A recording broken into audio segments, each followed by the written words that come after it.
Jirra jirtuu kabajamtoota fardoftoota madda nageenyaa oduu isinitti himaa oduu waliin anu marsabaati. Qabsaawaa Oromoo kan ta'e maatiin Ahmuyyee Hussein mana hidhaatti dararamaa jiru. Kaaba Oromiyaa godina Walloo keessatti maatii qabsaawaa Oromoo kan ta'e maatiin Ahmuyyee Hussein jumlaan mana hidhaatti guuramanii dararamaa jiraachuu maddi nageenyaa odeeffatee jira. Ahmuyyee Hussein akkuma nama kaanii sirna aangoo irra taa'ee Oromoo sabaaf sablammii biyyattii miidhaa jiru kana afaan qawweetiin mirga saba isaa irraa mulqame deebisuuf kan qabsoo hadhooftuu godhaa jirudha.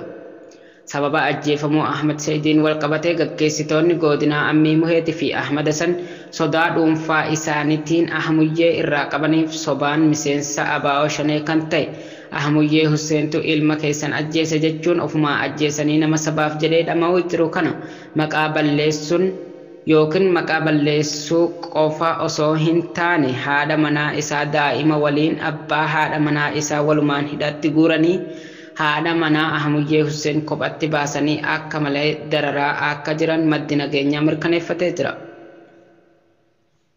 Tibbanaas mana maatii Ahmuyyee halkan marsanii yeroo lafti barihe Ahmuyyee manaa dhabanii jennaan obboleessa Ahmuyyee qabanii mana hidhaa geessanii obboleessa kee kan muka taa'ee uummata fixaa jiru fuudhi jechuun akka malee dararaa jiru.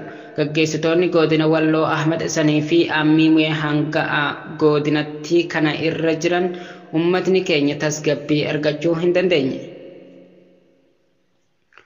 Oduu keenyatti aanuun mootummaan Bilxiginnaa muudama aangoo guyyaa har'aa paarlaamaa biyyattii irratti wal muudaa oolaniin namoota farra federaalizimii ta'an walitti qabdee muudaa oolte.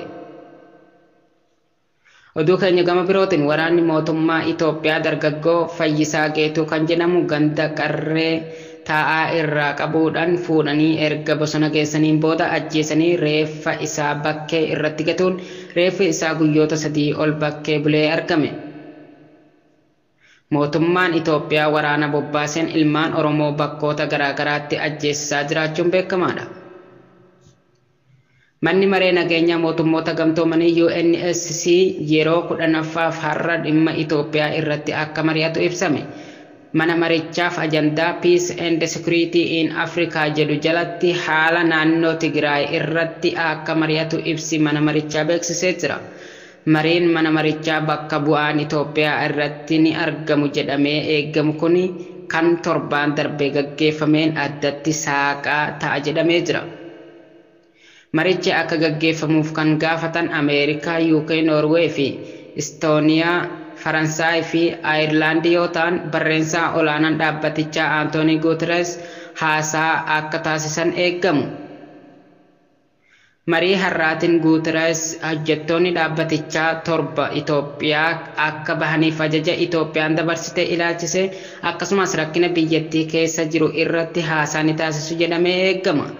Ergaa waraanni humnootni federaalaa fi humnootni TPLF gidduutti eegalamee kaasee manni marii nageenyaa dhimma Itoophiyaa irratti kan har'aa waliin yeroo 10ffaa mari'ata. Ergaa Itoophiyaan hojjettoota UN 7 biyyaa akka bahaniif ajaja dabarsitee as ammoo manni marichaaf yoo mariif taa'u kun yeroo lammaffaadha.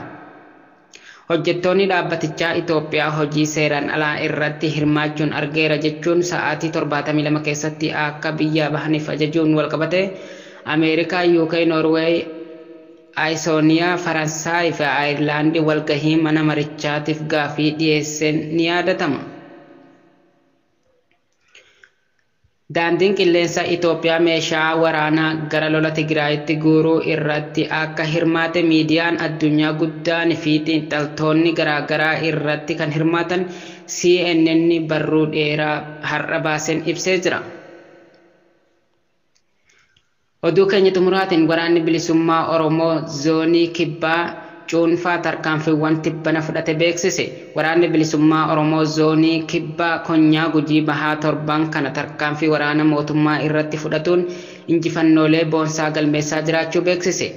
Haaluma kanaan onkololeessa 2021 waraanni bilisummaa Oromoo Cibraan laga Dambii godina Gujii bahaa aanaa Saabbaa Booruu ganda Utulluu iddoo addaa Daaressaa jedhamutti waraana mootummaa kan aanaa irraa ka'ee gara ganda Utulluu deemee ture haxee itti hidhuun tarkaanfii fudhateen loltuu mootummaa kudhan battalatti ajjeesuu, torba ammoo madoo dandammii hin qabneen adabuun, meeshaa waraanaa kilaashii 2 fi hidhannoo 2 booji'uun mooraa qabsoo bilisummaa Oromoof galii gochuu beeksisee jira.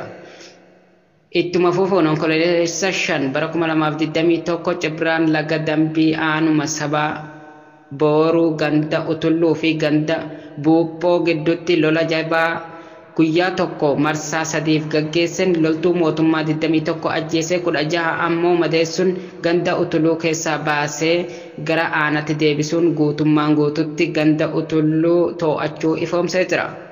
Haaluma wal fakkaatuun waraanni bilisummaa Oromoo zoonii kibbaa konyaa Gujii Bahaa Cibraan Odaa Adolaa onkololeessa 5 bara 2021 aanaa Gooroo Doolaa ganda Adaadii iddoo adda dhagaa Ormii irraa badee jedhamutti lola waraana mootummaa waliin taasiseen loltoota mootummaa 42 ajjeesee 37 ammoo madoo gochuun rasaasaa fi qaasinaa akkasumas korojoo fi nyaata garaagaraa irraa fudhachuu beeksisee jira.